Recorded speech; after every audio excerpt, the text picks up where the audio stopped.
Hello, class. Today's lesson is the First Amendment. Let's begin with the freedom of speech. The protection of your expression, as long as it's in the beloved King's English. No quieren tu español, Tagalog, or Creole, because we would hate for that we the people to be lost in translation.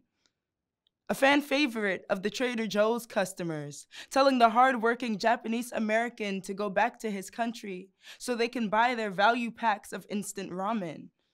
And a small caveat, you can't yell fire in a crowded theater, but you can burn and ban books if you feel attacked by a historical fact. Because incinerating the spines of our knowledge and the veins of our inquisition is somehow considered a less violent act. There's also the freedom of religion, the freedom to pray for a better America, because God knows we need repentance. Freedom so that the girl in the hijab no longer receives death stares from the bigots, and the girls in the clinics are safe from the firm-fisted cynics at the entrance. Freedom for the man on the boardwalk holding "the end is near" on a cardboard sign. And looking around at your living hell, you start to fear that he's right. One nation under God, but still at odds, begging for change, but never breaking even. Millions fasting daily, but never by choice. Maybe America just needs the unseeable to believe in, because sometimes what we witness is harder to conceive. There's also the freedom of the press, a popular one. These days, depression in adolescence is at an all-time high, and constant media consumption is the new suppressant.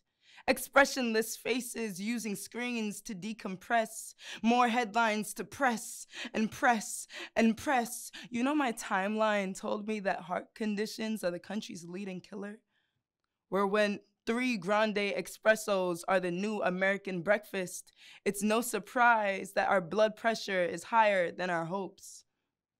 Have you yet learned about the freedom of assembly line?